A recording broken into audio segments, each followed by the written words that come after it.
জীৱনটো আচলতে আমাৰ লিখা কাহিনী নহয়, সময়ে লিখি যোৱা এখন অজান উপন্যাস।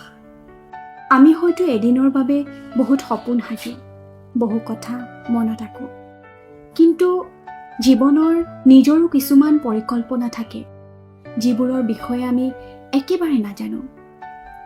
কেতিয়াবা এনেকুৱা কিছুমান ঘটনা ঘটে যিবোৰ আমি কল্পনাও কৰা নাছিলোঁ। যিজন মানুহক চিৰদিন নিজৰ বুলি ভাবিছিলোঁ, তেওঁ এদিন দূৰ হৈ যায়। যি পথত আজীৱন খোজ কাঢ়িম বুলি ভাবিছিলোঁ, সেই পথটো এদিন হঠাতে সলনি হৈ যায়। সেই মুহূৰ্তত সকলো শেষ যেন লাগে। বুকুৰ ভিতৰত হাজাৰটা প্ৰশ্ন উত্থাপন হয়। কিয়?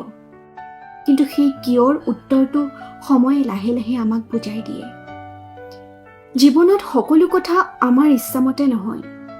ইয়াৰ সকলো নোহোৱাটোৱেই বিফলতা নহয়। কেতিয়াবা জীৱনে আমাক যিটো নিদিয়ে সেয়াও আশীৰ্বাদ হৈ থাকে। কাৰণ আমি বিচৰা সকলো বস্তু আমাৰ বাবে ভাল নহ'বও পাৰে। সেইবাবে ঈশ্বৰে কেতিয়াবা আমাৰ ইচ্ছাতকৈও ভাল কিবা এটা সাঁচি ৰাখে। আজিৰ দুখবোৰ হয়তো কাইলৈ শক্তি হৈ উঠিব। আজিৰ ব্যৰ্থতাবোৰেই হয়তো এদিন সফলতাৰ ভেটি হ'ব।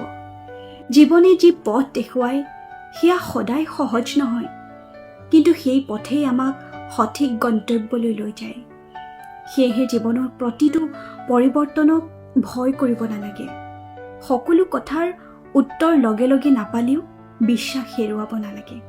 কাৰণ জীৱনে যি কৰে তাৰ আঁৰত হয়তো আমাৰ চকুত নপৰা এখন ধুনীয়া অধ্যায় লুকাই থাকে।